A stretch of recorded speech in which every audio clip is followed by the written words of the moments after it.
Tonight is Casual Fridays with medium Nancy Matz, and we're going to be talking about healing grief. So join us in 5 minutes. See ya.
Grab your popcorn and snacks. Find a comfy spot, take a seat or lie down, and let me transport you to a place of fantasy, ghost stories, ancient legends, odd creatures, alien encounters, and other magical topics. You may even decide to join the conversation. From faraway lands to your own backyard, with a small dash of pixie dust. Turn out the lights and open your minds. The journey is about to begin. Good evening, everybody. Happy Friday. Happy Friday.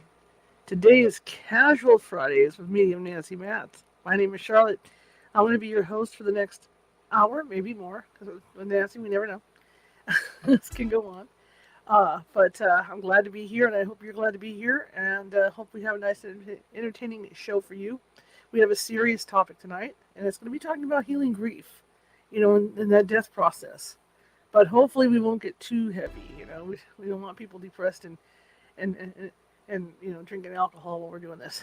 I don't want to end up drinking alcohol after we do this. But anyway, again, my name is Charlotte. I'm the owner of the California Haunts Paranormal Investigation Team, based out of Sacramento, California. We are 45 strong up and down the state, which means, let me move this up a little bit. You know what? Because if it's sitting on the dot, it gives me a headache. Which means that if you have a paranormal need and you need somebody out there, we have people within range, right? And if we're not within range, we're maybe 1 or 2 counties over, so we can get to you. So you can contact me at californiahaunts.org or find me on Facebook. Okay? Anyway, we have a great show ahead of you again, like I was saying, and it's going to be fun. It's always an adventure with Nancy, because we never know what's going to happen. Things change. People in the chat room kind of send us on in other directions, and we do all that stuff. Like I said, it's Casual Friday, so it's kind of like a free for all. But it's a very serious topic tonight. I've since probably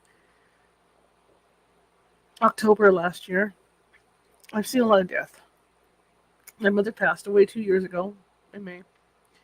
And I kind of had a lull.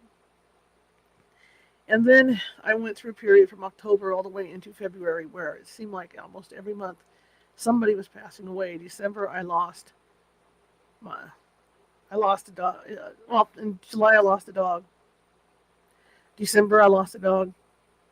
And then I lost a couple other animals. The same time I lost a dog. Then I lost my best friend. Then I lost my brother. Then I lost my uncle. And this all happened in one big wave, right? It didn't stop. And then just recently, there was another loss. And it just did. A friend of mine lost her brother. So it's been one big wave for me. And it can stop now. But that's not in addition to the friends I've lost, just other friends, because I did lose a friend to cancer probably around October. Maybe September, October. I lost a friend to cancer. I lost 2 friends to cancer within that stretch between September and Christmas. So it's been an interesting ride. So I'm kind of glad Nancy's coming on tonight to talk about this stuff. Because really, who knows better what happens at death than a psychic, right? Than a medium. Who would know better? So let's get Nancy on and talk to her about this stuff, okay? And if you're watching from Facebook, please follow. And if you're watching from Twitch, please follow. And if you're watching from YouTube, subscribe. Please subscribe. The more subscribers, the merrier. We're only about, how many subscribers? Let's see. We're only about 6 subscribers away. 6 or 7 subscribers away from 400 over on YouTube. So I'm real excited about that. 400's a lot, All right, so if you're there and you're watching from YouTube, please hit that subscribe button. There's 250 videos over there of varying topics. And a good example of that was last night. No paranormal topic at all, but it was about a drug program that the government was running back in the late 60s, early 70s. Okay? All right. Anyway, so without further ado, let me bring Nancy on. Hello. Uh-oh, no audio. Here we go again, no audio.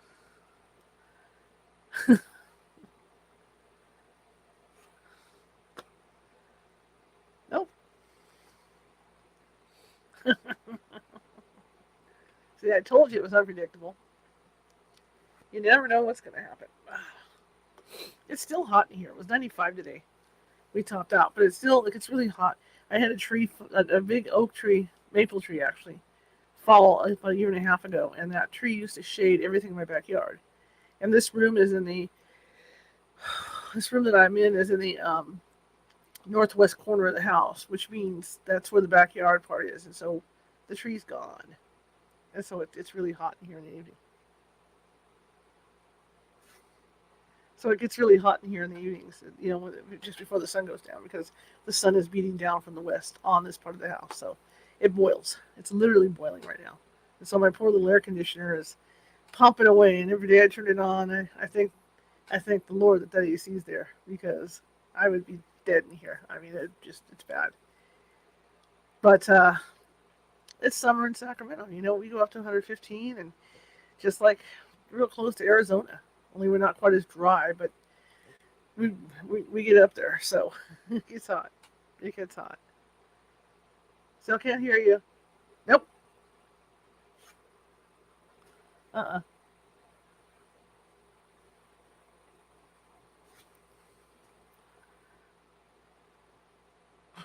He's trying to figure out the mic.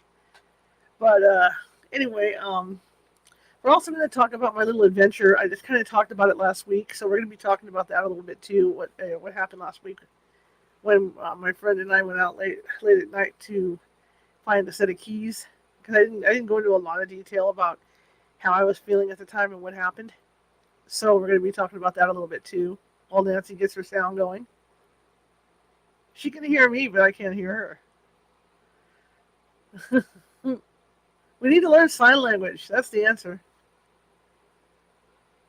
We need to learn some sign language. Oh my! You never know what's going to happen on Fridays, folks. This gives people time to get into the chat room and stuff, and you know, let me push my button. Maybe I shut her off or something by accident. Let's see. Let me see. Nope. Nope. Didn't shut her off. I forget what you did last week to get on. You did something last week. I don't remember what you did.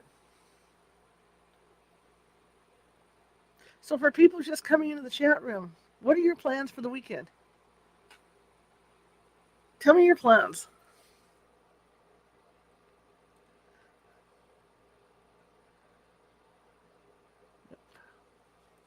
Hang on, I'm typing.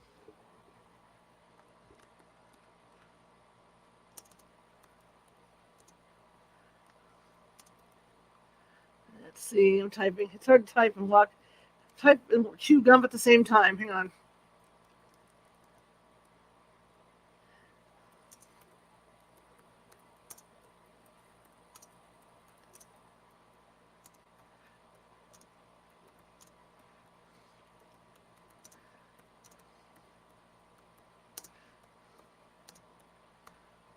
Okay, there we go.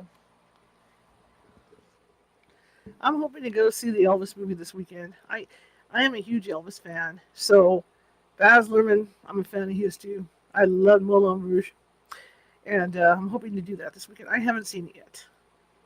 You know what would be nice is if somebody out there in Radio Land could donate the cash for me to go see the movie. That would be like the ultimate. My sister, I know, last weekend I saw my family, and they were shocked that I hadn't seen the movie yet, because I am like the biggest Elvis fan there was since I was a little kid. But just I just haven't had the funds to go. So if anybody out there and see in Radio Land want to donate the $20 for me to go, that'd be great. I'm just throwing it out there in the universe. That's all. I'm not begging. I'm just throwing it out there. Oh, I don't know what's going on.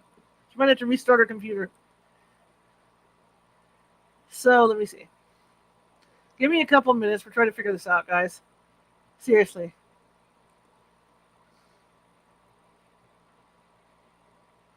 Okay. So, well, it's going to be. All right, I'm going to try and do a phone call with this interview. I don't know how it's going to work because of the air conditioner. And I'm not turning off the AC because it's just too hot for me. So let's just go ahead and do a phone call, and we'll have to do it that way. See how it works out. And if there's any real bad background noise, I apologize. Hopefully I can do it just off this one mic. So just bear with me. Well, I thought I would try one. Can you hear me now? Yeah. I thought I would try settings off of StreamYard. Microphone USB headset and microphone, not the webcam. did you?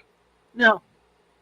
Okay, so Michelle, we're gonna have to play with this prior to. You don't like starting this way, but we can still see me and we can still talk. How's that, huh? Sure. Yeah. Yeah. Yeah. It seems like it's. I was just using this. I had 3 clients today using the same equipment. equipment. So there So had there to has to be be possibly a possibly a StreamYard StreamYard connection. connection, And and I'm I baffled. baffled. So So I went I from went the from the front front to the to the back, back, and and I'm I'm just just almost almost not sure. sure. Oh, Oh, sure. Shar, I'm gonna do me a favor. Hmm? Let me put this headset down. Let me try the headset now. I just discovered something. Okay. Okay. Are you able to hear me now? I can't tell because the phone's on. Hang on. I'm going to hang up. Hang on. Okay. Say something. Nope.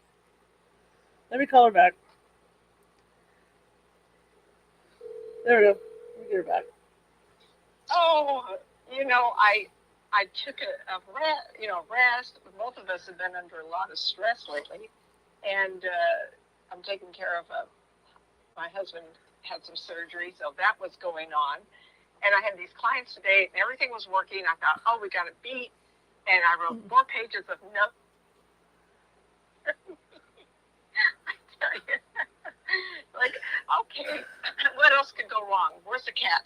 I have a cat jump on here. So while you were talking, I want to kind of start out.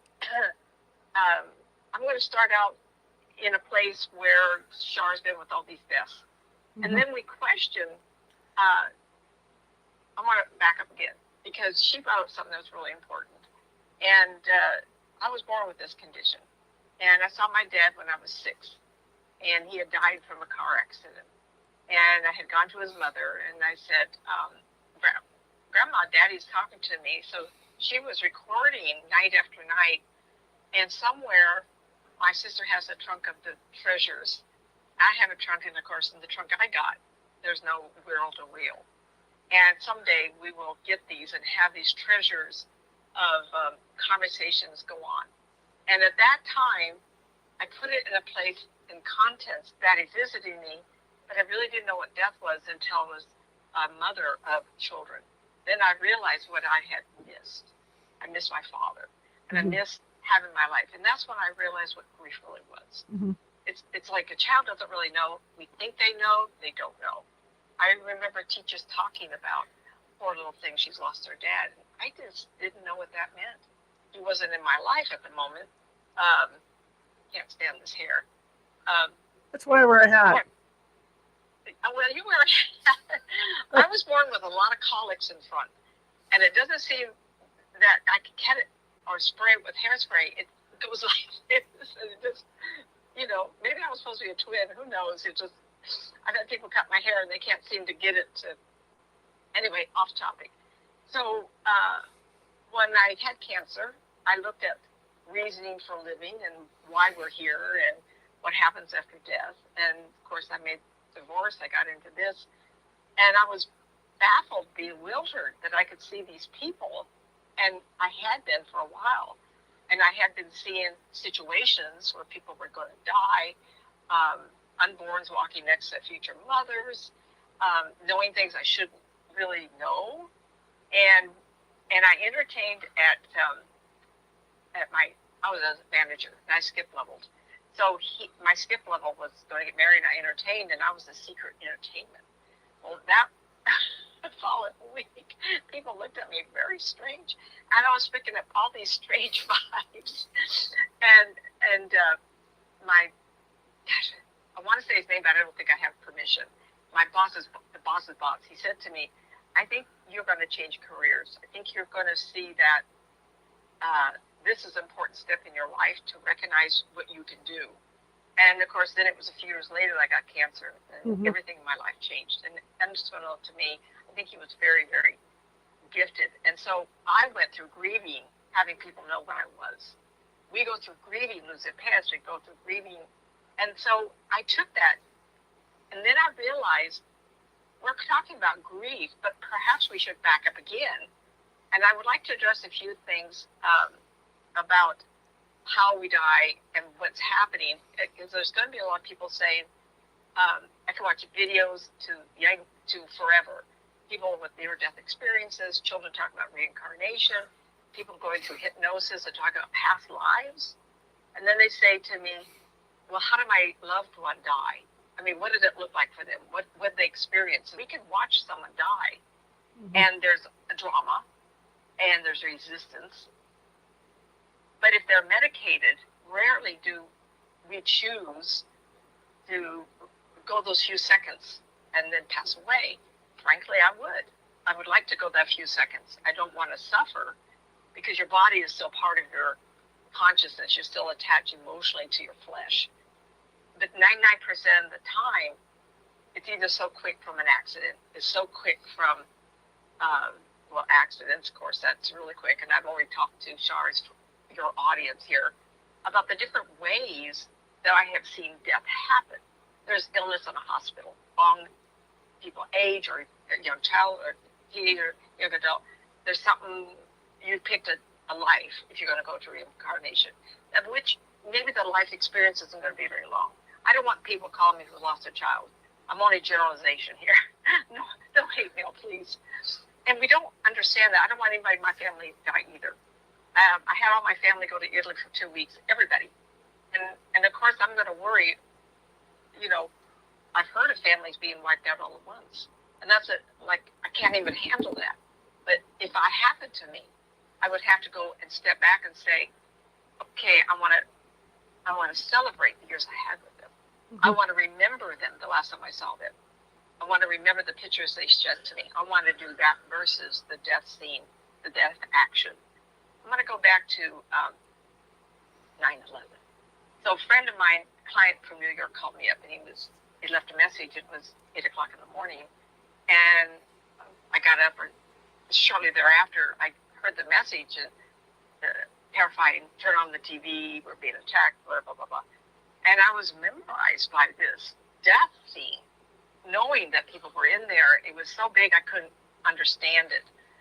Let alone the 3,000 people didn't go to work that day. It was amazing, big number, because I'm off the number, because I don't remember exact numbers. And if you type it in the room, you look and Google it, I'm fine, go ahead. But there was a huge number of people who just didn't go to work that day, or were delayed, and they just waited, and were going to wait till after lunch.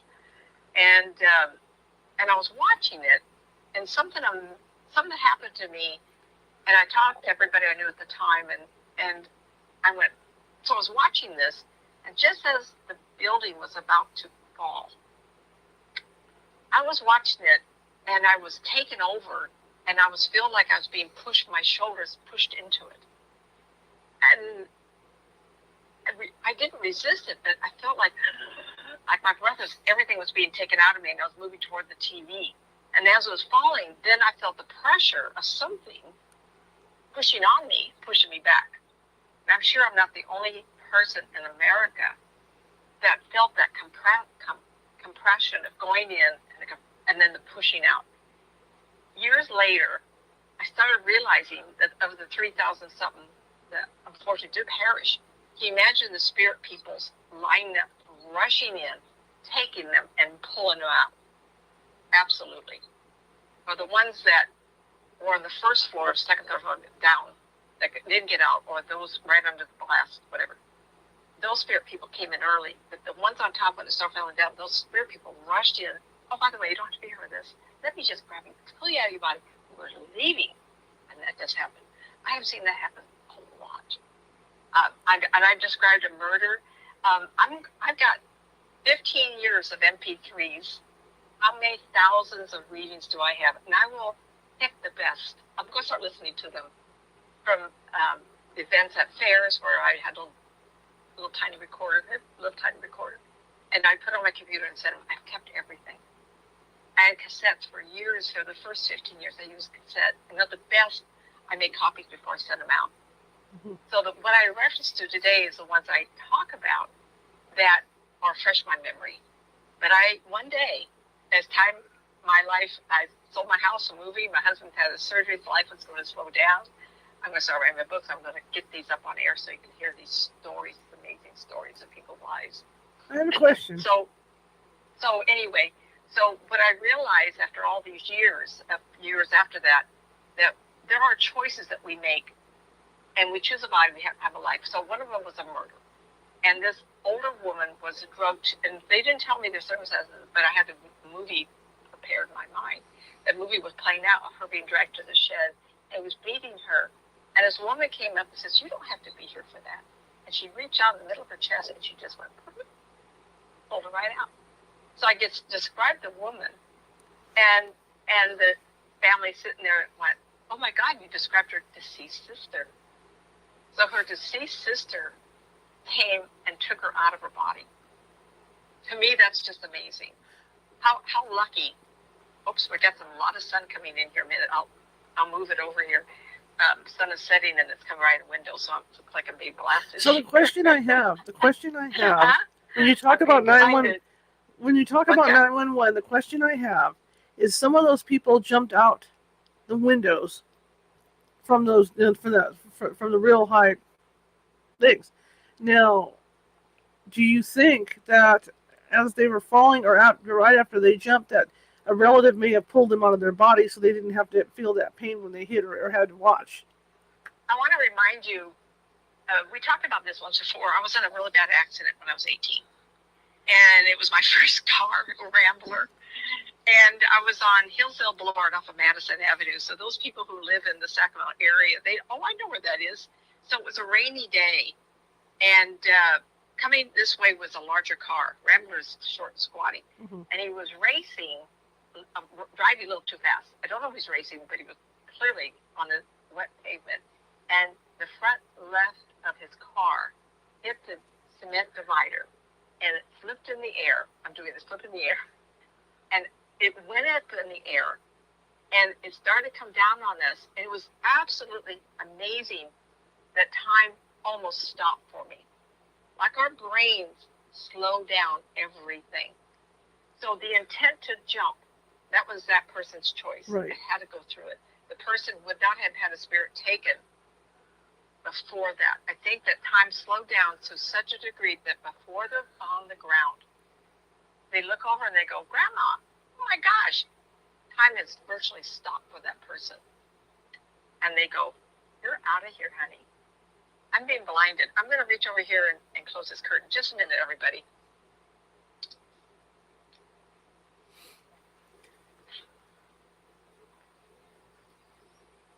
It's fascinating to see the perspective of a medium or psychic on this thing, because this is something we don't experience. I mean, if you've ever watched someone... Is that better or what? It's like blasting in my eyeball. So people who have near-death experiences, they have these immense, amazing trips. Now, I'll break it down. Someone who's in the operating room from an accident or surgery goes wrong. And they die, and they're floating above their body, and they witness everything going on, and they're so distracted by the commotion, they're disconnected from the flesh. Well, who's that? At an accident scene. And everything is slowed down, so they have time to look around the room, and they evaluate life. They go down the hallway. In reality, it's maybe only been a few minutes. Mm-hmm. So it's not like they died for minutes to hours, but the travels. And how many stories have you heard of someone leaving the room, going down the hallway, and the family's grieving because this terrible thing is going on, or the surgery, or when my husband had surgery, and I was sitting there waiting, and I was thinking, not that nothing was going to go wrong, but it would seem like forever.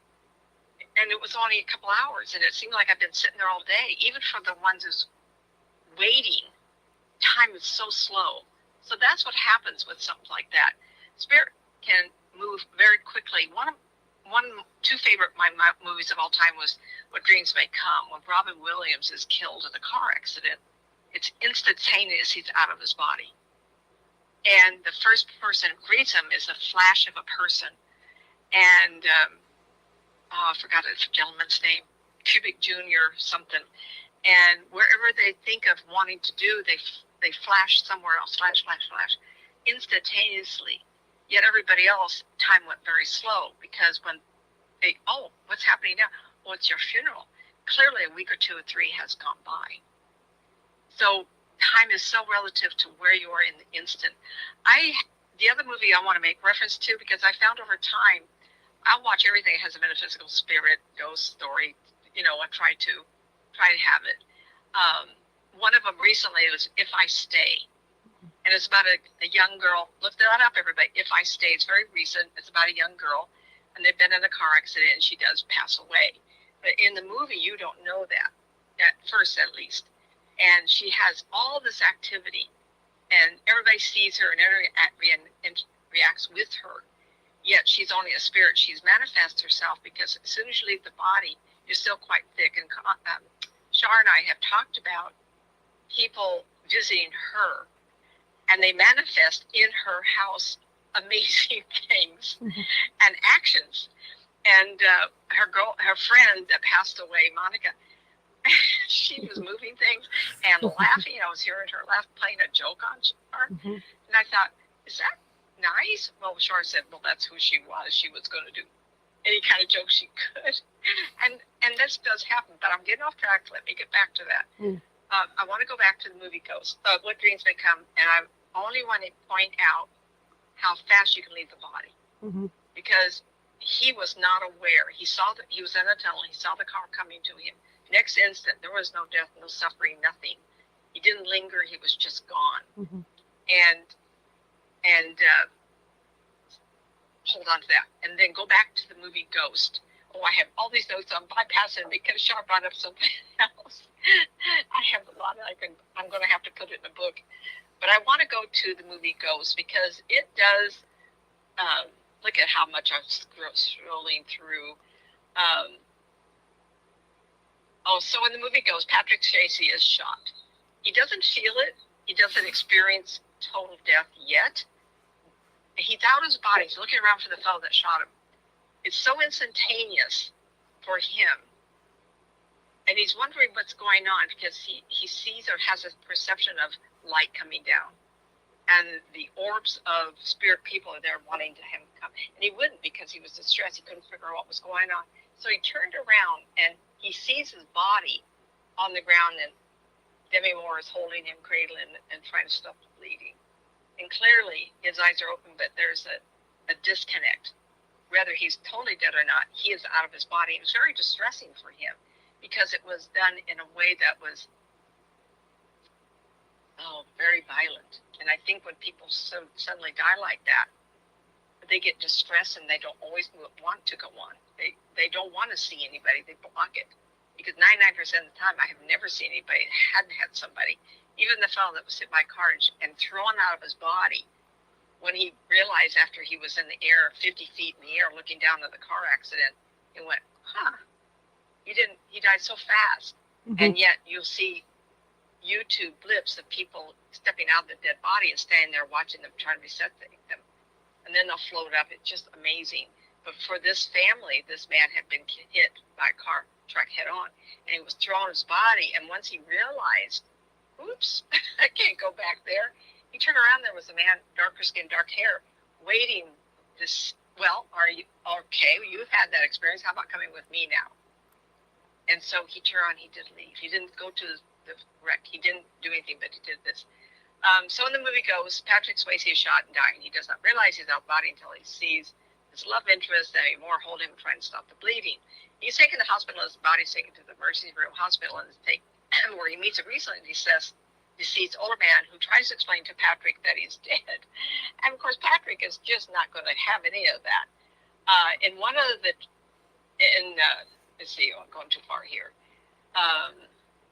It's a man that tries to explain to Patrick he's dead. In one of the cubicles, like in a room, a man around Patrick's age is dying. At the moment of death, this man leaves his body from the neck and face and neck. And it kind of goes out as when you see the movie is being shot of the orbs fluttering all around. So this man had that fluttering. He leaves his face and his neck and his upper chest and leaves the body.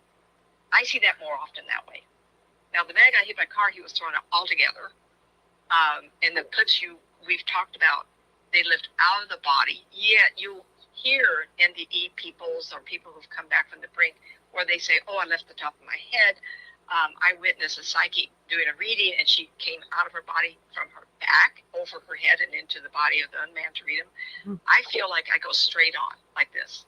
So when I'm doing a reading to somebody, I feel like I can feel my life force being pushed out of my face, out of my upper body. So I maneuver that way. And I shared with the group, you'll have to go back and see some of these references I'm making. So one lady was kind of ill, and I put my hand out. I know you can't see.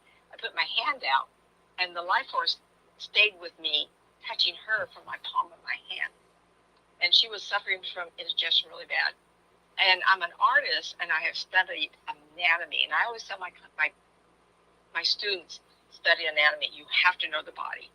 You have to know what you're touching. You have to feel it. Remember, we're just vehicles. We're just inhabiting this hunk of flesh. And it's no gooey kind of thing. You just know this is the mechanisms that keep us alive so we can enjoy this life. So anyway, a lot of times people will talk about how they leave the body.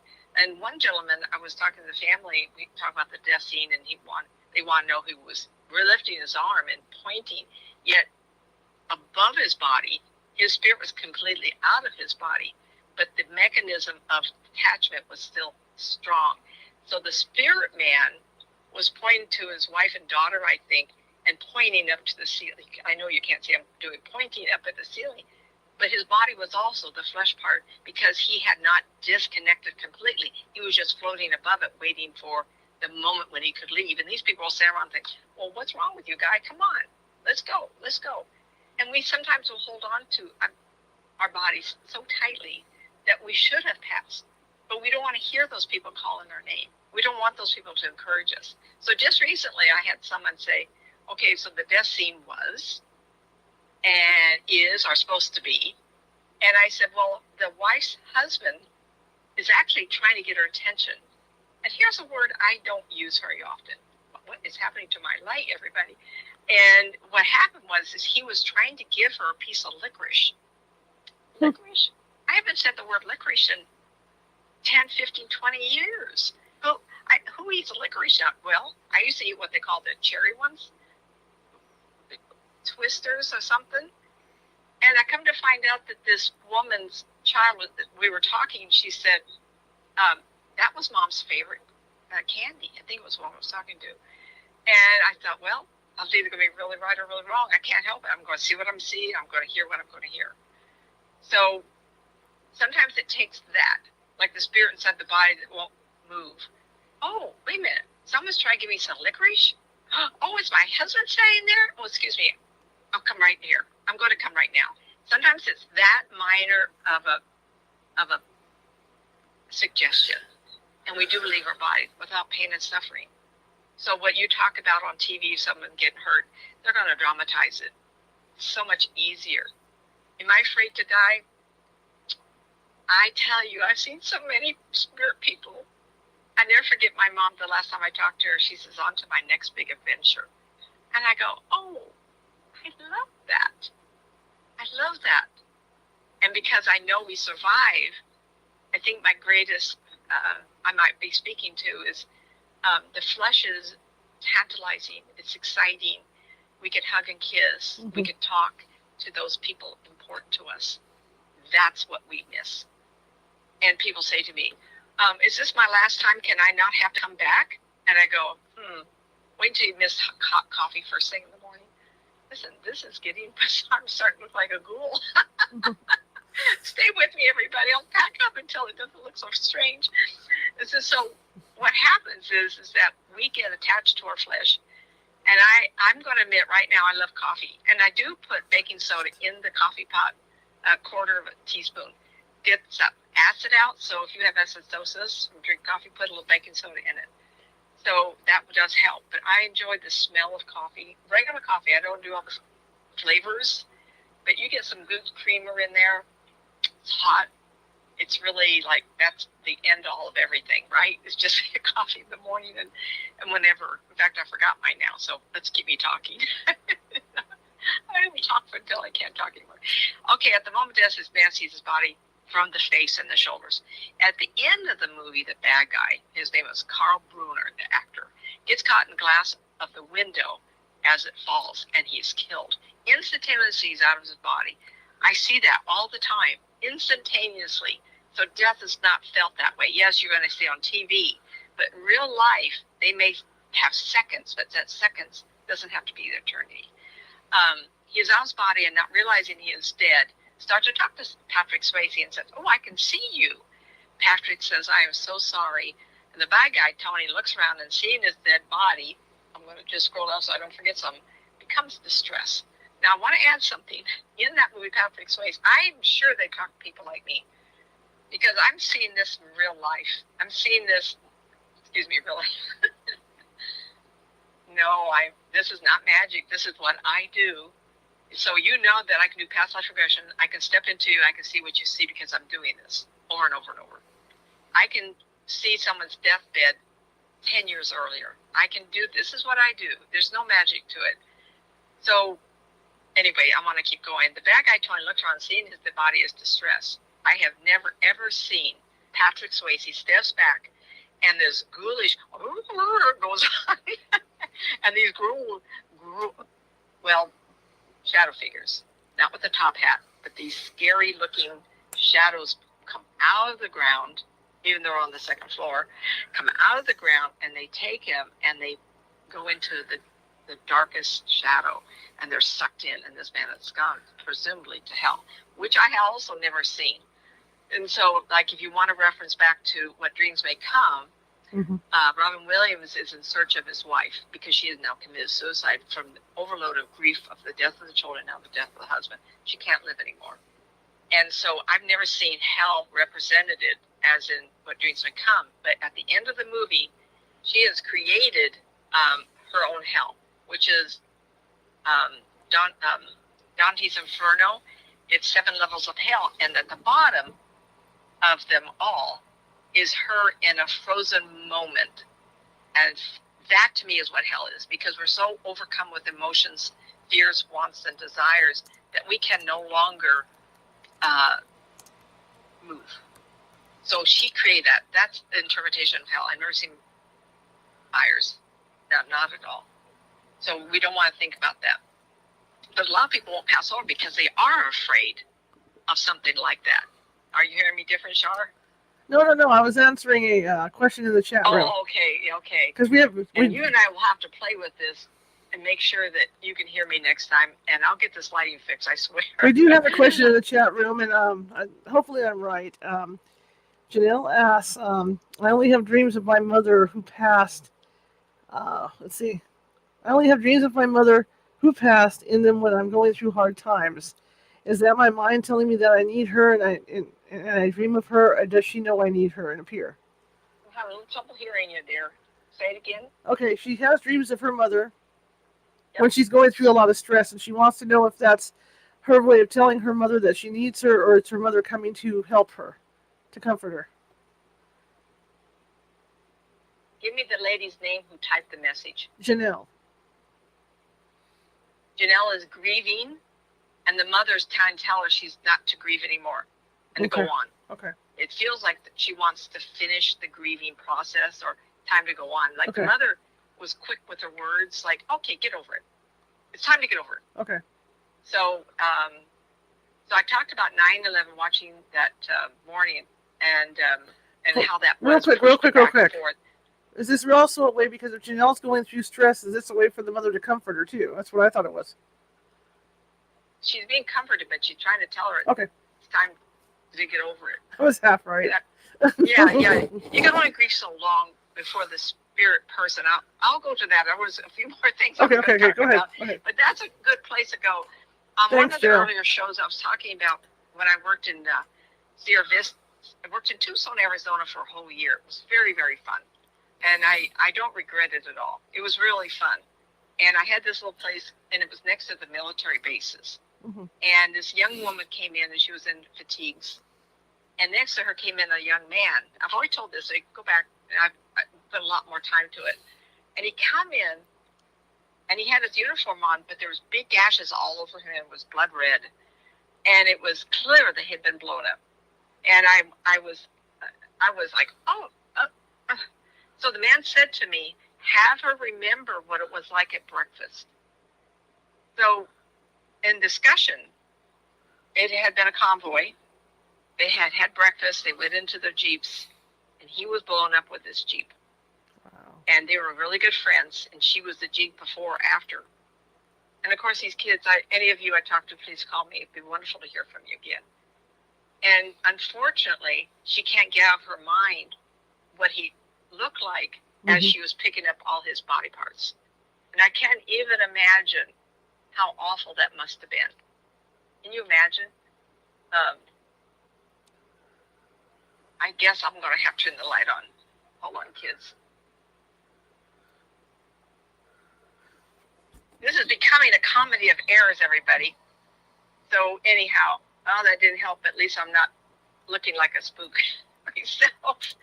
So I've been told by spirit people over and over, please don't mourn for me as you saw me last. Oh, this was the show where a spirit woman came in and gave me a message that someone in the chat room was thinking of her, young person, and her body had been damaged. That's what they call it. The body had been damaged. Please do not think of me damaged.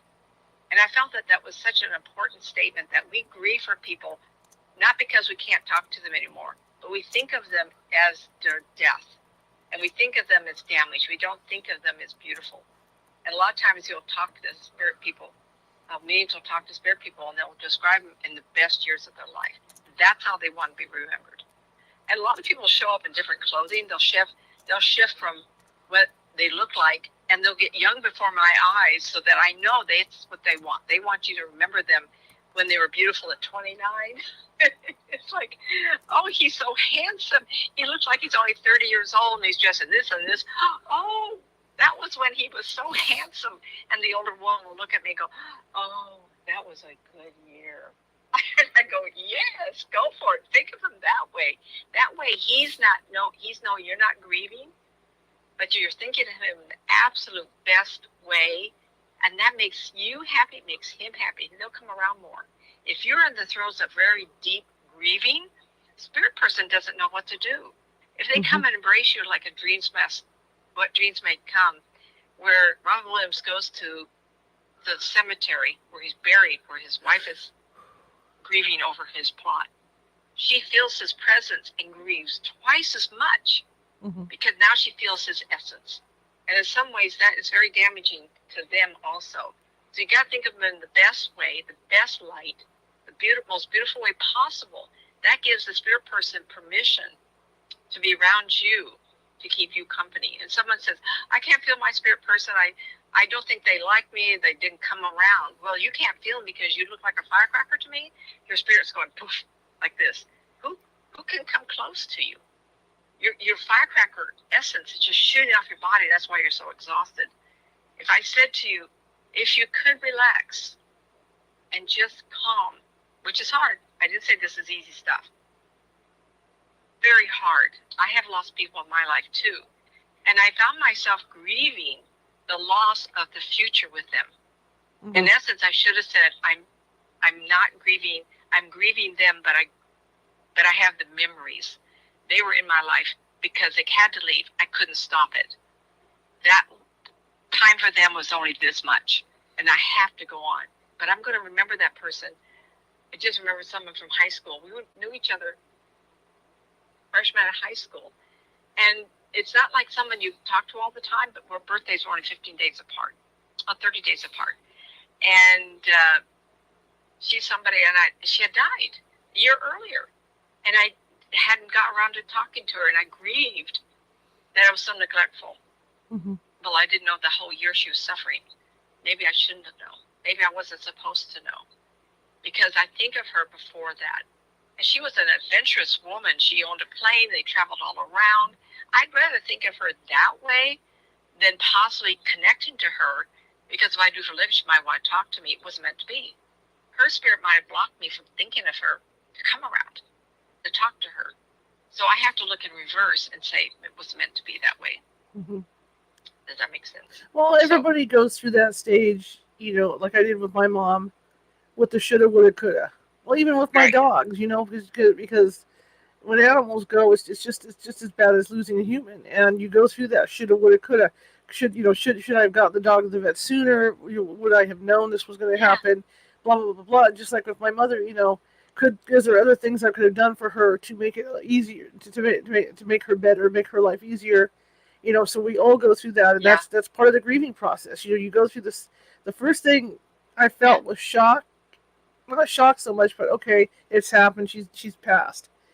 The second thing, they take the body. The second thing you go through is that shoulda, woulda, coulda thing, and Yeah, then and yeah. then and then the grief starts to hit, and then you We all start. play that out Yeah. all the time. Yeah, And look how much love you gave to your mother. You're always posting these wonderful photographs of your mother just You've told me stories where you're laughing and I go, oh, I love your mother. She's flirting with a spirit man outside the car window. Oh my God, yeah. God. Oh my God, Who yeah. does that? Right?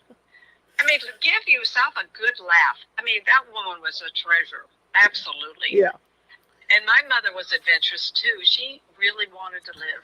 When she was alive, she took adventures. And she would say, I'm going on an adventure. I'm going to take Amtrak to Reno to meet a man. I go, oh, Mom, people didn't do that at your age. I'm her age. They're like 70 years old. She had a fling. And she says it was the best of her life. And I go, Mom, like, your mom's supposed to do that. Moms are not doing that, right? She really lived. The years that she lived, she really did. And most people do, but we don't see it in ourselves. Mm-hmm. And the ones who don't, maybe that's their path not to. I don't do a lot of traveling. I love what I do. It makes me cry because it's so amazing. I'll say this every show until someone finally believes it who's listening. Nancy, your story, a little strange, your love, death and dying and spirit kind. I love the fact that we survived and the stories of here and over there. Mm-hmm. Amazing. Mm-hmm. Amazing. I'm going to pull a story way back, and I know this lady may be watching the show. She wants me to come over. Her son has died. Very young. Teenager. And we're talking, and he shows up leaning against a car with a blonde spirit girl on one side and the brunette spirit girl on the other side. And he says to me, tell Mom I have 2 girlfriends. And that was her concern. She said he didn't live long enough to have romance in his life. Well, let me tell you, he does, and he has. How would I know that would be important to her, the mother? I could only get that from the boy. Mm-hmm. And he was a handsome young man, and he's over there with girlfriends. Who says we stop living? Right. I'm looking forward to traveling the universe. I told my kids, don't miss me for a while. Well, that I'm gone. That was funny in that. I remember you telling me, it was funny the day my dad died, because my dad had always talked about going to China. He always wanted to be on the Yancy Quang River, always wanted to go to China. I remember when my dad died, and I called you. My mom and I took a break. We were at the hospital, and then I said, well, Mom, we can't do anything else. Let's go get something to eat, and we'll go home and, figure out what we're going to do next. So we stopped at McDonald's, sit in the car, and I remember I called you, and I said, well, he passed. And you go, oh, I know that, of course. And then the second thing you said was, oh my gosh, he's at the Great Wall of China. And my reaction was, well, that didn't take long. Because that's where he wanted to go. And I know initially I could feel... And he had told you that? He had told me, years ago that was his dream, was to go to the Yancy Quang River. And I remember when you said that he was in China, at the Great Wall, I just went, oh yeah. Because I know he was at the hospital watching things, like at the very end, when I started to, after he passed, and I was telling my mom, and I said, look, we got to make some phone calls, let the family know, and then get the nurse in here and unplug him and all this. And I know, I could feel him standing there, and then he wasn't there. So I thought, well, maybe he's cruising around the hospital. He's just discovered he's dead. And I know my dad. My dad's like I am, so he's probably at the woohoo factor, going, woohoo, I can go anywhere I want, which is essentially what he did. I'm hearing the word popcorn. Did he like popcorn? He did. So do I. That's where I get it from. Why would he tell me that now? He must be in the room with you. He was yelling popcorn. Yeah, right? I do popcorn every night. Oh. It's my favorite snack. Yeah, he loved popcorn. So he knows we're talking about him. He showed up real fast. Yeah. Because we used to, even when he was really towards the end, we'd take him to the movies. In fact, the last movie he saw was Pirates of the Caribbean, the last Pirates of the Caribbean movie, before he passed. And we took him. Just, I love these little things that people say, like the night that I heard someone say that licorice word, and I go, oh, that's really really different. Yeah, but yelling popcorn at me let me tell you that so you would know it was him in the room. Yeah.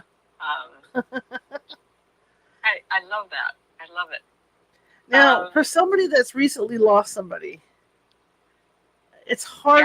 Yeah. I know it's hard to wrap your head, especially if you were distant with people, because I mean, there's families that aren't close. There's families that, one sibling is doing their own thing, the other sibling's doing their own thing, so they really don't know each other as well as they should. Mm-hmm. And then you end up, having to be responsible for that sibling, and you're trying to wrap your head around it. And there's always guilt feelings. I don't care who you are, even the closest of siblings have guilt feelings. So how do you get around that? How do you get around that grief? We have guilt about everything. Woulda, coulda, shoulda. Mm-hmm. By the time you do in life, you're only doing the best you can. Mm-hmm. You can't go back and second guess your life. If we could, I want to if we could, I'd like to push that button.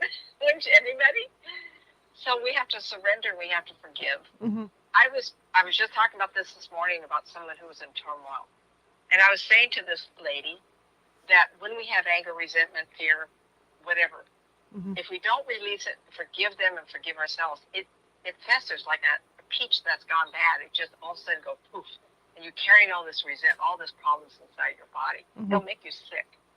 And the best I could say to that is you can't talk to them, but you can forgive them for being who they are. Mm-hmm. And if they're an idiot, forgive them for being an idiot. If they've died, forgive them for what troubles you had between you. And talk to the universe and say, if I can't have them this lifetime, have them next. Release that pressure and say, from this day forth, I will have a new path. I'm going to make different choices. And choices that make your life better. We don't know until the end of our life looking back if that moment we made a choice that could affect somebody. You don't know. How in the world can we ever change things? I know there was difficult times between your dad. Oh, God. But you're a different woman because of it. Yeah. A better person because of what you went through with your dad. Mm-hmm. So in some ways, I don't like the statement, only through adversity do we grow as human beings and our soul evolves. I don't want any more adversity in my life either. But without the adversity of my first half of my life, I wouldn't be here. On the heels of cancer, which I thought I would die, I left a very good career, Sacramento City Cemetery, making as much money as a supervisor could at the time. I told somebody what I was making, they got, you left that. What's the purpose of life? What's the purpose of living if you're not satisfied with who you are? And people say, I'm afraid of choice. I'm afraid of changing. Well, how passionate are you of this new change? I went from an engineering supervisor to a professional psychic. Don't tell me that's not a big jump. Mm-hmm. Mm-hmm. 32 years later, I'm still at it. I thought I'd died by now. Well, with all the issues I had with my dad, the best gift I gave him as far as forgiving went was I gave him a great send-off. I made sure that he had a good funeral. And this had happened. I made the good arrangements for him. And if that's all I could do in the end, that's all I could do in the end. Was to make that send-off good. I'm sure he was there, standing there watching it. I remember my uncle laughing at me. My dad hadn't smoked for 20 years because he had COPD, but he loved to smoke cigars. And my uncle. Hold on, Char. Are you hearing me? I don't know. I can't tell. Hang on. Are you hearing me? No. Okay. Let me go back. Anyway, so my uncle laughed at me because what I did, because like I said, my dad hadn't smoked in 20 years. And so, because I cremated him, you have to hold it. So what I did was I bought a 6-pack of cigars for him and threw a lighter down in there, along with the cigars. And my uncle laughed so hard because he says, I never would have thought of that. And I said, yeah, I mean, he could enjoy himself over there and smoke only once now. And that's another thing we need to speak to real quick here. People in grief, mm-hmm. they don't necessarily want to cremate somebody. Right. And I'm embracing the idea of cremation because I've had enough surgeries. A pound of flesh is gone for sure or more. And I'm not missing that. 25, 30 years ago, I had a friend named Nancy. And I'd forgotten if it was her or her sister. If she's in the audience, be sure you call and tell me about what happened. Anyway, the young woman had cancer in bone of her left leg. And I took a friend and we went to the hospital to visit her, and she was showing off her 50 steel stitches from one side of her hip to the other because they took the whole leg. And I said, well, where's your leg? And she said, they froze it. I go, really?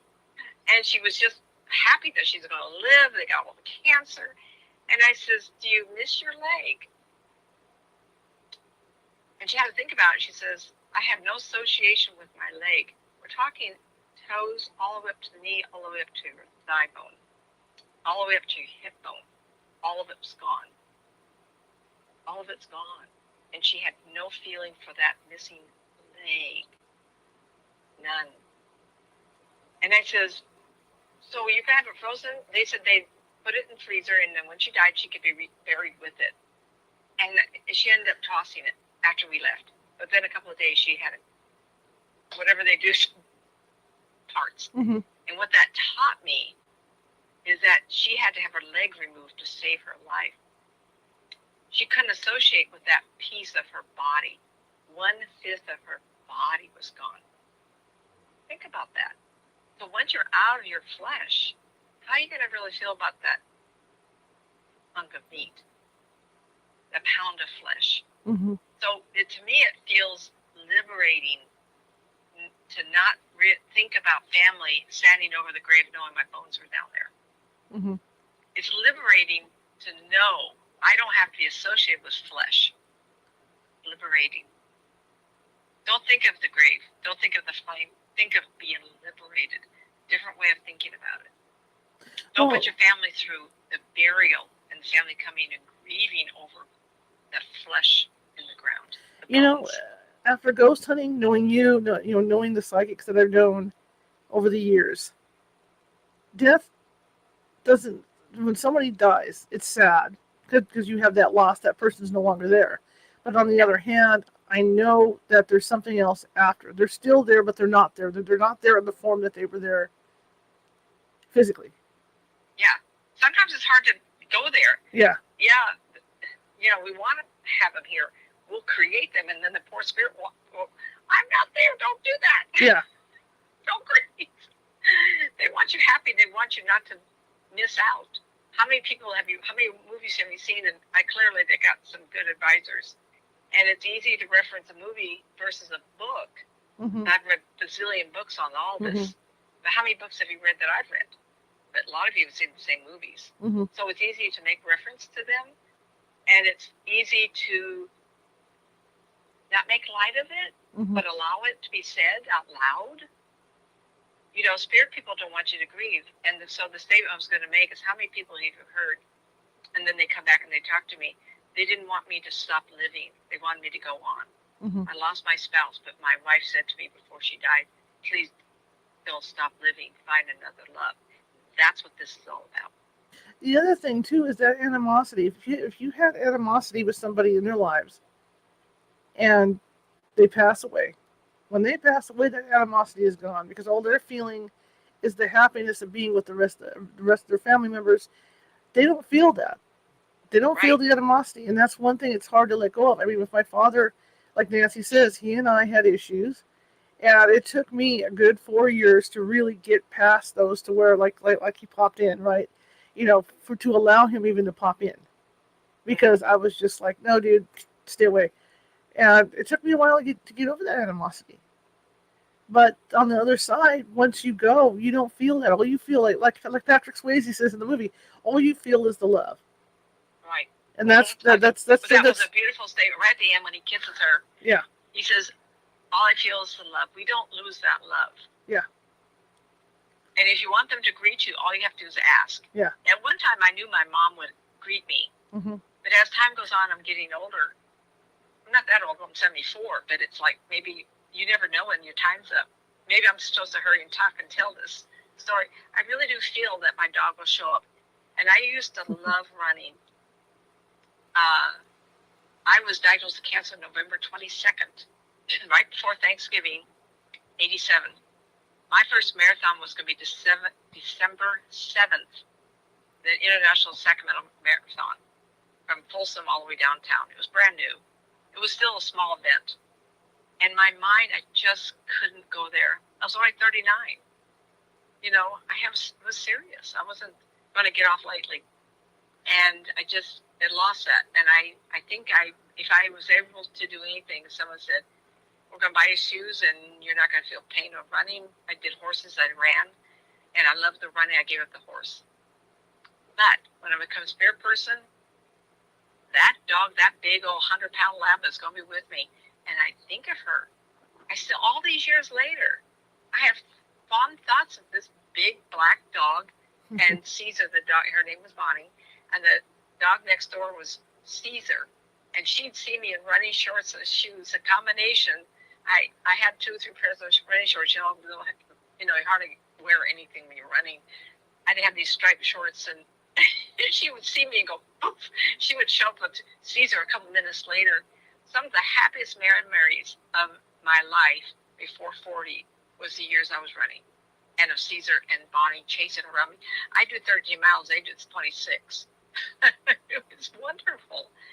So I see my mother and the dog. And then just recently I was able to sense my father will be in the background. Why won't he be first? Unfortunately, I forgot what he looked like. I only remember 1 or 2 hugs, but I was only 6. You have to remember a 6-year-old's conception of what people look like. Mm-hmm. And it's odd that I don't remember faces of the ones I love so much as their body shape.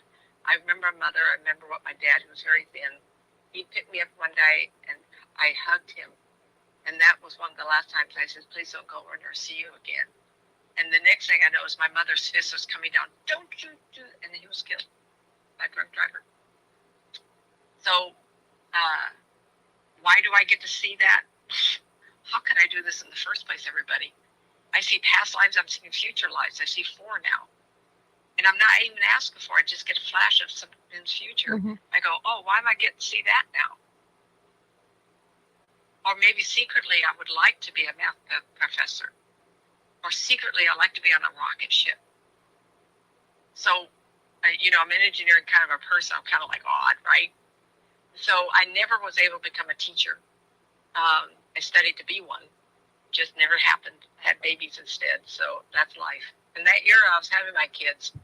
That's what, so we have regrets. We have to let it go. This is for this life, next life, next life. Be different storyline. And I always say this in every show. The channel, get on YouTube and just type in reincarnation, children reincarnation. And you'll get all kinds of clips of kids talking about past lives. You want to believe it? It's hard not to believe some of these stories. Dr. Jeffrey Long, Dr. Melvin Morris, and of course Brian Weiss with the hypnotherapy that he does brings people back to past lives. Didn't you believe it? I didn't believe it. I was forced to believe it. It happened to me. Now, why are we talking about that? We're talking about death. If you can get past end of one life and realize these people have a choice to do it over again. They're going to come back to flesh. They're going to come back to life. If they can, they'll come back to you if that's what you want. Get past this death thing and realize we get more choices. It's amazing. I have so many stories I couldn't entertain you all night long.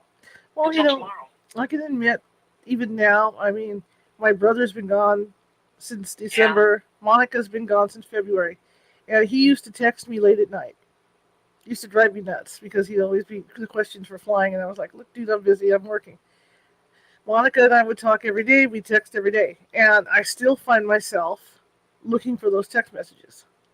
You know, it's all part of the grieving process. And it's hard to believe because since Monica lived in Oregon, it's hard for me to wrap my head around that she's gone. My brother, again, we were close, but not close enough to where I was over there every day. So it's like he just left. We saw him at Christmas, and that was it. You know, he's still out there. You know what I mean? So it's still a process for me to wrap my head around it. But I know he's gone. I mean, that's just a given. But my mother passed away in 2009, and at first I dealt with it really, really good. But as time goes on and as I've aged, it was 2009. I found the last 5 years or so, I kept wanting to call her again. And she lived in Seattle and I live here. So it wasn't like I could visit her often, but we did talk. Right. You know, we had conversations. And I think we missed that. If I were to give advice to anybody with a senior in their family, tape record their voices. Like my my grandchildren and my great-grandchildren now, they can go back and pull one of these out. Oh, there she is. That's Grandma. You know, I mean, they can hear my voice. So I've always encouraged people in the dying process, make sure you have tape recorder. And when I had hospice training a couple times, the one thing they stress is don't do all the talking. It's their turn. Mm-hmm. Tape record all the conversations. You go in, they see them. Well, what will we talk about today? Why don't you tell me stories of your life, Grandma, Grandpa, whoever it is, and let them talk so you have a recording of their voice. It's not so much important as taking the last photograph because you have a whole lifetime of their photographs. Mm-hmm. But the voice is priceless. How many people have you heard? I'll make reference to 9/11. People calling, leaving messages on their answer machine, and the family said, "I never erase that message," because they get to listen to the voice over and over. Mm-hmm. The last time they called, and that's really hard. I think when families like Shar and her brother, if they had been married spouses and kids, and they lived close enough where they could see each other, that connection's a little different. But when you're single and have independent lives, these two people chose not to have a body lifetime where there'd be that kind of connection.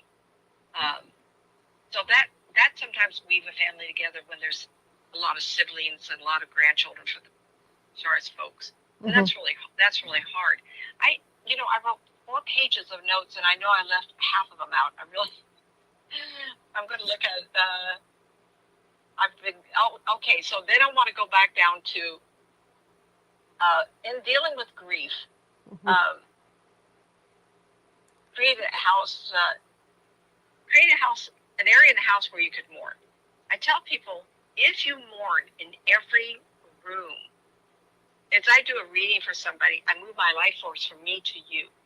You have more life force. People hang up for me. Oh, I feel so much better talking to you, and I go, well, you should. I got to eat some more protein. I got to juice up a little bit because it takes energy. Well, guess what happens when you mourn? It falls off of you. It's almost like tears falling through your face. It falls off of you. And that's really hard if you do it in every room. The word shrine, like in the Asian cultures, they put a shrine up for somebody. I don't know if I like that word. But if you put their picture up and the best things about that person, take a picture of something, like a horse, they rode horses, or they were ballerinas, or they did sports, or artists, or artwork, or they made their garments or clothing, take pictures, do something, fabric, whatever, hammer and nail, if they're carpenters. So every time you see it, you chuckle. Oh, whatever, good at that. I get it. Or food, or place it if it gets rotten. Do something that brings merriment in the house. I always tell my people, carefully over these things. It falls off of you. Keep it in one area of the house. But we'll still cry and grieve. That accumulates on the ground. Refracted light beams through it and breaks it up. So Hobby Lobby or craft stores all around America, I don't know their all name, they have bags of itty bitty little mirrors. Get a piece of twine, get some super glue, a whole bunch of them, not on the same side, but rotate them on the street, put it from a mirror in the room you spend most time. Let that refracted light catch your eye, and you'll be pulled out of it. If it makes you smile, it's worth it. If it breaks up the accumulation of grief that's all around you, so be it. I want you to visualize a very senior person. They're in the front room watching TV. I know everybody has someone in their life like that. They get up, they go to the kitchen, they come back and sit down. They get up, go to the bathroom, and come sit down. Then they go to the bedroom, and then come back. They have created a path, and the energy where they don't walk gets stale and stagnant. Turn that into grief. What would you do to change it? Change the furniture around. Don't have to buy new furniture. Paint a room. Make it a different color. You could go white from dark, or you can go red and blue from green. Throw a pillow that you get at the thrift store if you have to. Change the dynamic of the room. I'm not telling you to spend money. I'm telling you to rearrange it. Get some of the family to give you some material. Throw it on some furniture. Change the patterns so your eyes aren't always down. Have reflected light in the house. put music on. I have music in my house, and I love the CDs. I probably have 200 of them because every time I listen to a show, a young artist, I go, oh, I'll buy one. I'll make this person happy. I bought one. And I got a lot of new music. When Nora Jones came out, I think I bought 3 or 4 of hers. And it's not like I was crazy about it. I wanted to support these people, as I've done with artists who've written a book, writers. And I guess I don't need it all, but I seem to want to support people. So I really want you to remember how to do that. And then the last thing is always remember the person in the best light as you remember. Remember them as younger. Remember them on your wedding day. Remember them in the height of their health. A lot of times we're given clues that something's going wrong. And don't look at them as this. Look at them as that. Because the spirit then has permission to come around you. And with that, this is hard. I meditate quick. Boom. Just like with question to come in. I shift really fast. And that's from years and years and years of talking every day to somebody. I meditate. I'm out of my body. It's quick. I love it. I love it. But most people can't do that. So they say, well, what do you do to relax and get out of that space? Music's really good. Close your eyes and listen to every tune, every tone, every piece of the music of the orchestra. Listen to someone sing and embrace the song, not the words, but the melody. Because that will take you off track. That'll take you out of the grief moment into something. And don't listen to music that enhances your grief. Listen to something that is pleasurable for you to listen to. And there's so many songs that I've listened to. Oops, almost said something that while I was grieving felt good at the moment, but I listened to it later and it pulls me back to the grief. So those songs that remind you of grief, get rid of them. Give them to somebody. Give them to the thrift store so someone else can listen to them without your grief in it. And Spirit tells me over and over, please don't let them think of me damaged. And then that spirit showed up, and someone in the audience had lost a young person in the family, a woman in the 70s, and her body was damaged. And I've had that happen a few times. Or how can I get a message before the person writes in the chat room that they had a question about that person? That's because that spirit person is connecting to me. I listen to the spirit. Spirit impressed on me someone in the chat room was needing me talking to them. So grieving is difficult. Your faith. Do you believe in this? Do you believe in reincarnation? Do you believe in survival? Do you have a heaven that you think about? Think of them there. What is your religion? How do you believe? How do they believe? It's all relative to what they will see and what they want to see. If you're Christ-based, you're going to see Christ. If you're Buddha-based, you're going to see Buddha. If you're something else, you're going to see something else. If you're atheist, heck, you could be looking at Palm Springs or the gambling room. I had one gentleman, it wasn't religion he saw. It was his friends who had passed before him that he went hunting with their rifles in hand and the deer all around him. And his wife said, I know it was hard for you to get that because I wasn't sure what I was looking at. She said it was his hunting buddies. That was his heaven. I love that. I love that my dog will greet me and I'm going to put some running shoes on and run. Mm-hmm. You don't realize how much power that is for a woman to be able to do that. So my weekend runs were 16 to 18 miles. A marathon would have been easy. And so I will do that in the afterlife. I'll be at the marathons. So read about the NDEs of children, reincarnation stories, hypnosis stories of past lives, and anything that you can find that helps you. Of course, there's so many books out there, I couldn't mention them all. And there's so many extraordinary people who had near-death experiences. And yes, there's a thread that I can talk all night of the sameness. What is the differences is possibly your reference point as to religion. That seems to be something. For us, if I'm a spiritualist, I embrace a lot of different religions within what I do. So guess what?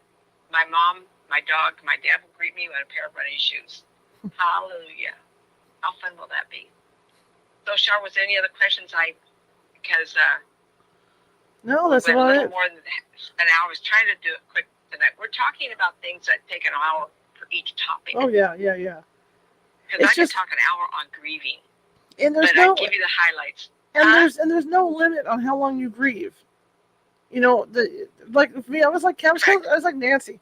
You know, I've had so much of this around me, plus with ghost hunting, that I was real stoic when my father died. I didn't Yeah, cry yeah. when my mother died. How about shock? Maybe that's what it Shock. was. That's all. That's over. I didn't cry when my mother died. I didn't cry when my brother died. I was upset when Monica died, but I did not cry. You know, and it's weird because when Trina died, same thing, all the way around the line. When the dog died, I lost it. That was the That's trigger. okay. That's your love interest. Remember, these are parents and family. And Trina passing away, she was a ghostbuster. Yeah. I mean, this woman had it figured out. Yeah. You know, she was very. I liked her a lot. Yeah. I think sometimes I'm going to be careful how I word this. Grieving is the loss of future with that person. Mm-hmm. I'm mad they're gone. I heard that so often. Unbelievable. I'm angry they don't get to live longer. Mm-hmm. In reality, what you're saying, they don't get to live longer with me. Yeah. One lady was so absolutely overwrought. I said, stop being so selfish. They get out of their body. They're playing. And you're you're so mad at them that they're not here with you. Mm-hmm. They were suffering. What are you talking about? Mm-hmm. Let go. Let that be okay. And that's really hard because I would grieve. I'm not insensitive to death. I would grieve terrible if you died. Pissed, maybe. But I have to back up and allow it because each of us, we do not get out of this alive. No. We are not mortals. No. We get to go on and make room for the next generation. Yeah. I look at it that way. It's okay. I got to move aside. I have great grandchildren now, and they're going to grow up. Mm-hmm. What if I stick around? I'm taking up space. How about all these and the civilizations we had before us? What if everybody stayed alive? Mm-hmm. Get kind of messy. There'd be no place to put anybody after a I while. You know, it's just a fact of life. But I mean, like with me, I love life too much, and that's my issue. I'm one of those Right. people that I don't want to let go of life because I enjoy life so much. You know, I enjoy touching things, Me like you said, too. enjoy touching I things, love the this. hugging, the contact with people, and all that. You know, and enjoy the colors and everything. And so, like when I was diagnosed with heart failure, I fought it. I was just like, you know what? No. No, no, no, no, no, no, no. I don't want to go. I like it here. Leave me alone. I do believe our attitude will keep us here. Yeah. Because you and I've had illnesses that, you know, you and I've had, we've had that moment when we really appreciate being alive even more. Because none of us get out of this without hits and misses a lot. Yeah. And that red brick of God that says, wake up. Are you doing your life? Are you happy? And I'm always telling my kids, are you happy? Mm-hmm. Maybe I say it too often because maybe I'm trying to remind them, be happy. Mm-hmm. Because that's what this is about. If you live your life and you're miserable, you get to do it again, exact same circumstances until you figure it out. And remember, guys, spirit kind, when you're ghost hunting, the main thing that spirit wants to do is touch your energy because they don't get that feeling anymore. And that's what they do.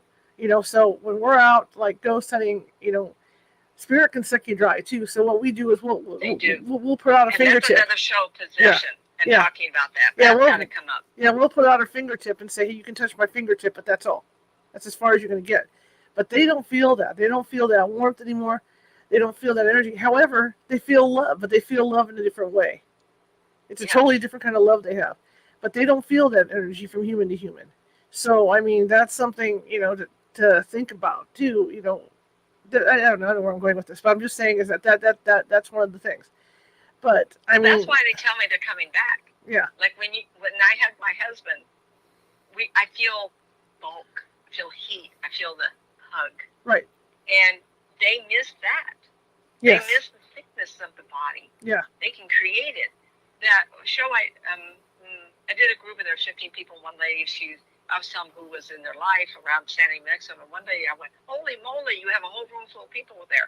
And I was describing the man on her right, which to me, I was looking at him on her left. And he showed me his suit, the era, and I couldn't quite see his face. I was looking at him and thinking to myself, you got to show me more of his face. And he'd show me the lines in his face. And she just couldn't get it. And I went on to tell more people, and also she was waving her arms. She said, you just described the ancestor I was looking at before we started on the screen. She was doing ancestry. You just described my relative that I was looking at on the screen. And she says, all these other people are all the other people that are connected to me. And it just occurred to her when she got back to, she had it going on the side, which fine with me, it's like, I don't care what you're doing, I'm not talking to you. And she turned around, looked at the screen, and she went, Nancy's describing the spirit people that I'm researching who've shown up because I'm talking about them. And spirit people love that. They don't want to be forgotten, and that's why they show up. And sometimes I said to one lady, we're talking about this person tonight because you thought it was your idea to talk to me. It was their idea for you to talk to me. Absolutely. Well, who has free will then? But probably because there was a desire for that person I was going to talk to recover, to get through something, or longing. The worst thing you could do is long for somebody so much that you've taken their free will on the other side. Right. Because you suck them to you. Yeah. Mom, you're listening to me. I'm not doing that on purpose. Well, I've even had uncles and grandparents that I didn't even know show up here. They just come, and I had somebody ask me a couple weeks ago, or maybe even a week ago, about why would so-and-so be with him. And it's like, well, when you're on the other side, everybody's there. So you're going to meet all these people you didn't know before. And there's times when on this side, they're watching over you too. This is all your ancestors. They love to be around you. I mean, that's what it is. It's their chance to get to meet you. I was really, with that statement, so I have people saying to me, they're dead, I don't have in my life, I'm angry with them, and then that person will show up in a reading. And spirit people want to apologize also, because they don't want to interfere with your life. Sure. When they get over there, they're still the same jerk until they recover in spirit. And that does happen.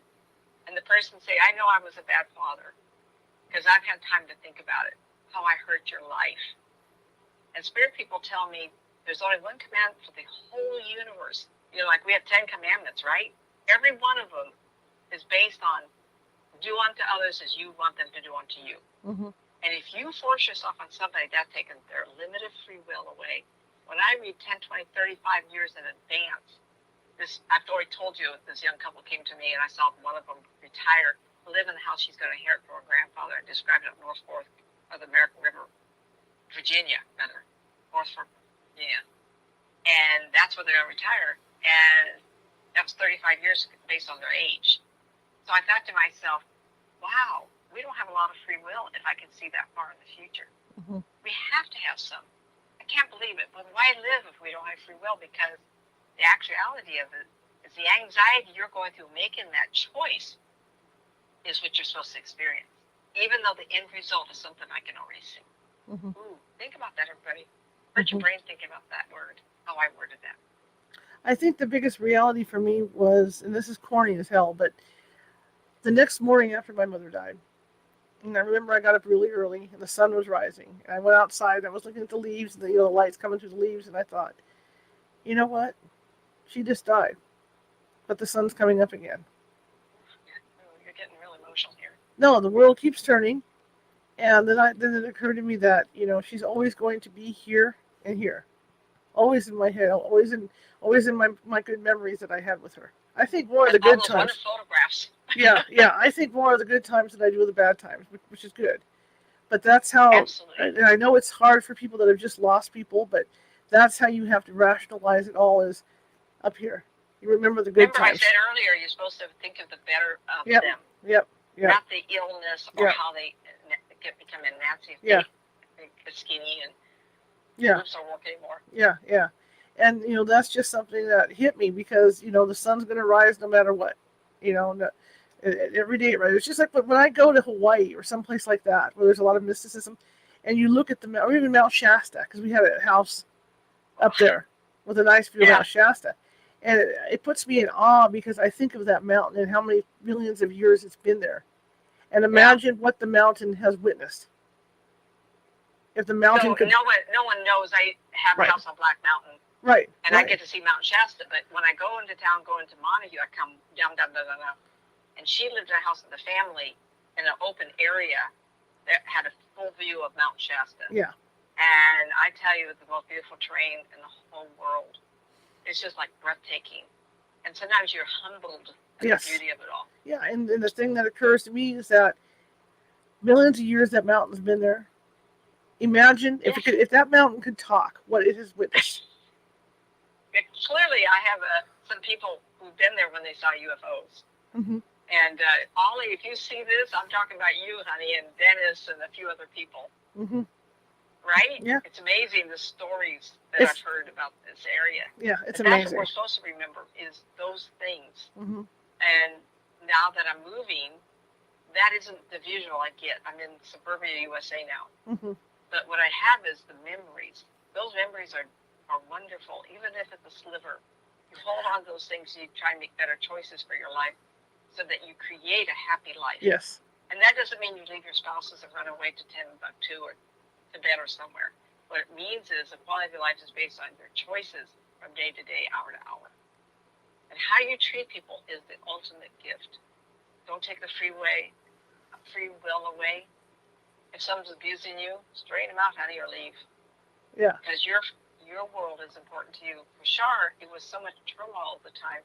It's almost like she said to me just now, you said, you're still alive because you're supposed to be. You're supposed to survive them to talk about them. Yeah. Or experience life or the growth they gave you because of that. Yeah. You've grown into an amazing woman. Yeah. You're so much different than when I met you. I've come a long way. 96. I've come a long way. Now, on a lighter note, let's descend on a light note. You lived up the hill just like I did, up there. And I don't know if any of you guys have seen the movie Brigadoon. Oh, of course I did, yeah. Do you get the same feeling that I used to when I would be up there for like a month, and I would come down to Sacramento? Remember that scene when after Gene Kelly gets back, and they're in the bar in New York, and the people are they're sitting there having cocktails, and it's so because Brigadoon was so quiet and country-ish, you don't know that he's sitting in this pub or this bar. And he's just going nuts because the people are running around. It's all hectic and chaotic. When I used to drive down the hill and come back into Sacramento and seal the cars, that's what I thought of. Because I went from the local traffic jam at rush hour, which was maybe 3 cars, to Sacramento. You know, and I don't know if you have that feeling when you drive down here, because that's the feeling I get after being up there. I kind of don't think of it. I go through the mountain, I really think, but not in the same, but in Brigadoon, nature accommodate him going back to her. Right. And I don't know that we can go back, I guess, and create over, but never will be the same as the moment you see that mountain or the terrain. No. We have to collect that thought and keep it with you.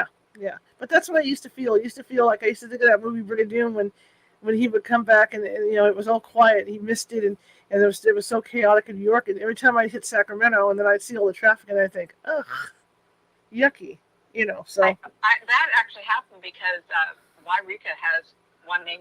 Yeah, I mean that's the whole thing. Yeah, and so I ended up having from Orville drive to downtown Sacramento to Sutter Health, to Sutter Memorial.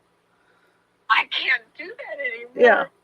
I'm in 2 hours down and 2 hours back, 2 days in a row. Yuck. Yeah, just yuck. Right? Or there's a section too where you're up in the mountains. It's beautiful, and as you come down the hill, out of Reading, it terrifies me. You come down that hill, but it's all flat. It looks like desert, and the first thing you think is, yuck.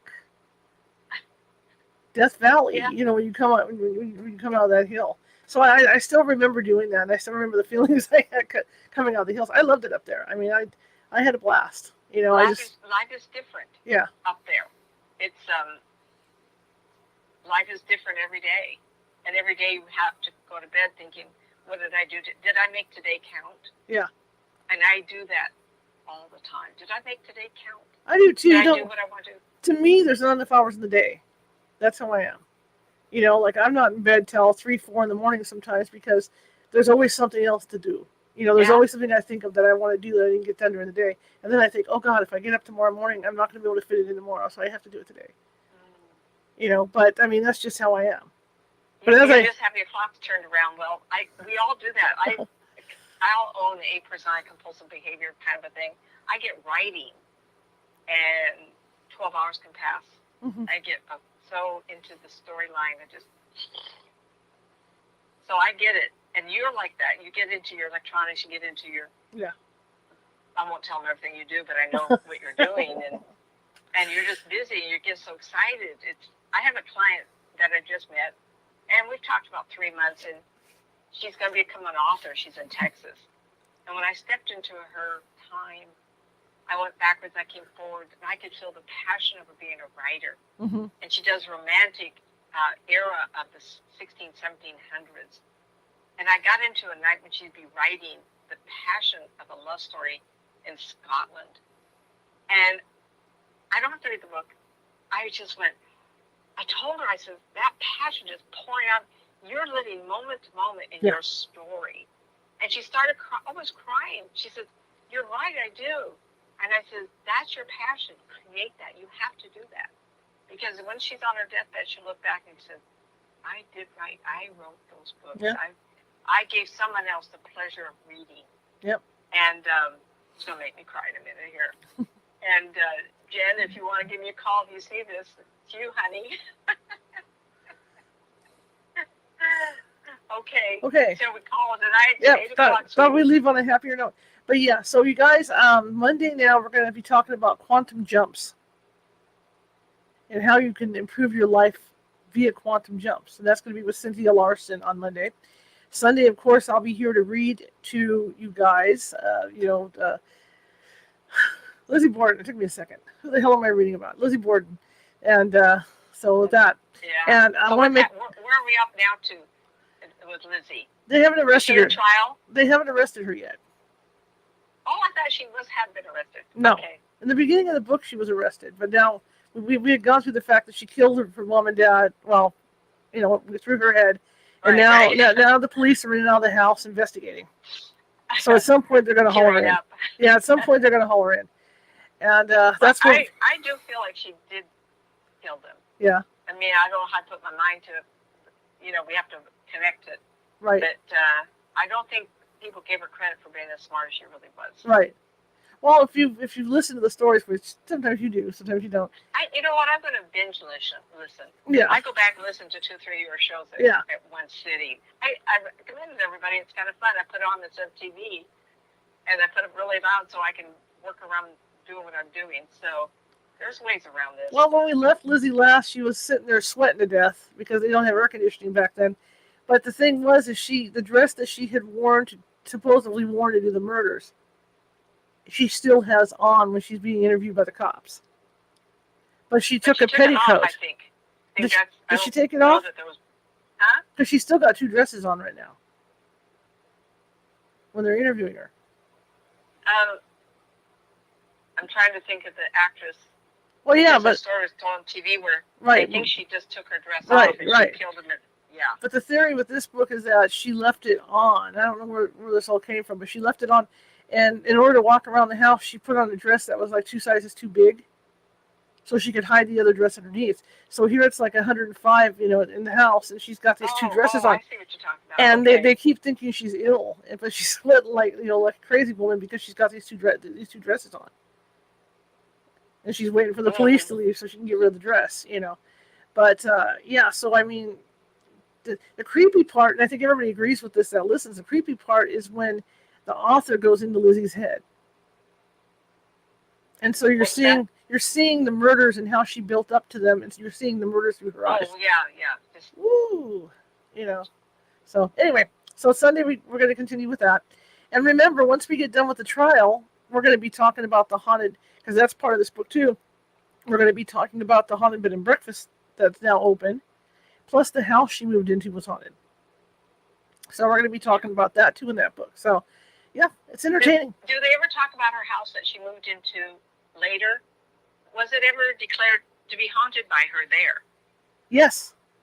Oh. So that's the thing. And so I feel like the parents are in the house that get murdered in. So then she moved to another house, so that one's being haunted now too. By Right. her. Yeah. Whoa. So there's That'll be so fun, both places are haunted. So that's the book's can lead into that. So I mean, so we got a ways to go in this book because the cops have been in there and all this, and so we're waiting for them to put a warrant out for her. So or Okay. whatever they did back then to arrest people, haul them off on a horse. I don't know. Very good. But yeah, so that's where really that's where we're interesting. building up right now. So yeah, so that'll be Sunday, and I think it's going to be at 6. Yeah, I think it's going to be at 6 because I want to get some yard work done afterwards. Always in the evening, And then, like I said, Monday, Cynthia Larson's going to be with us to talk about quantum jumps. And then we're going to have a good week next week with guests. We're doing good. We're just piddling right along. And I want to thank the people on that are downloading the show. Oh my gosh, I want to thank all you guys, the people that are downloading the podcast. Every month our numbers are rising. We're getting more and more. Keep spreading the word. Every month we're getting more and more downloads. And I'm just really excited about that. Because Nancy knows this. I'm on the phone with her going, you know what? We're getting more downloads.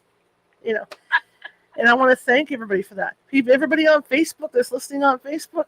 My gosh, the audience has grown so much on Facebook. Thank you. And YouTube too. We're getting there. We're working towards it. We got a good show here, and we just got to keep pumping away. And that's what I'm trying to do is find unique guests. I'm trying not to double up guests. Like in a couple of weeks I'm having a repeat guest on, but that guy, the guest was on the beginning of the show 2 years ago. So I'm trying to keep fresh guests coming through. Oh, that's fun. That's fun that they want to come back too. Yeah. So I'm trying to keep fresh guests, so we don't have the same people over and over and over. So I'm trying to do that. So yeah. Anyway, so again, the website's down for a while. They're doing maintenance over at Weebly. So hopefully they get done. Always something. And we'll figure this audio out. I hope everybody could hear me tonight, okay? Yeah. Oh yeah. I have a cool technique here. You guys would think I have all this expensive equipment, but I don't. Oh, one more thing. If anybody in the audience or those who listen to this later, if you want me to talk about something in particular, sure. It is open. Just bring up a topic. Absolutely. And we will discuss it. We will discuss it. Night. Absolutely. That's what Friday's for. Open. We're casual Fridays. Yep. Though the topic's pretty heavy duty, sometimes, but I try to make it lighter so we enjoy it. There you go. To it. There you go. Yeah. Okay. Anyway, that's it, guys. And let me get this smaller here. I was trying to read your chat. There we go. And I want to thank you all again. I want to thank you all for coming tonight. I've got Nancy's contact information and her 3 books. Okay. And great, thank you. She did mail out the awards yesterday or today. You mailed those things out, right? I can't hear you. What? You mailed out the award winners, right? The books? Yeah. Yeah. I couldn't understand which. I didn't mail them today. I had to take care of some. Okay. So. Okay. I don't think I try to mail them tomorrow. Okay. We were so busy we couldn't get the addresses to me. So it's now I got them in I told you I'm dealing with some illness here, so I'll get them out as soon as I can. It's amazing how busy I get, But anyway, so those will be coming out to you guys, and like I said, I'm setting up that other deal. I got to call her tomorrow about the gal that guest that was on that draws the pictures of the dead, and we're going to be doing a fundraiser with that for you guys. It'll be like a raffle ticket to win to win a portrait of one of your deceased relatives. So I'm getting that going. So we got some stuff in the hopper going. And like I said earlier, I want to go see Elvis. If anybody wants to contribute to send me to Elvis, that would be really cool. I would love that because I'm dying to see. I've heard great things about that. Yes, I'm dying to see Elvis. So if anybody wants to be kind, that would be really cool. Anyway, I'm going to shut up now, and you guys know the drill. If you like the show, share it with 5 people. If you hated the show, share it with 5 of your enemies because we're equal opportunity here. That ticker down on the bottom says it all. We want to keep bringing more, we want to keep bringing exciting guests here on the show. Talking too long. God, it's been a long day. Long night here. Yeah, we want to keep bringing exciting guests on the show, and the only way I can do that is because all this comes out of my pocket, including the paranormal team and all that. And I have bills to meet just like everybody else, so if you could help me out a little bit, that'd be great at PayPal.me@California or at Venmo, California Haunts. It's that simple. Anyway, I want to thank you guys for coming, and here's Nancy's contact information. Here we go. Websites, Nancy Matz, lowercase.com, Nancy Matz, author.com. The N, M, and A are or capitalized, and youtube.com/Nancy Matz, psychic medium. Help, get me out of this funk. It's Nancy's book.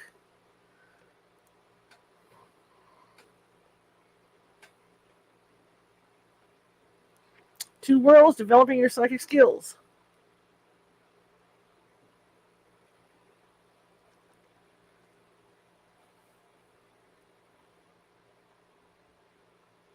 And the Unwilling Sacrifice.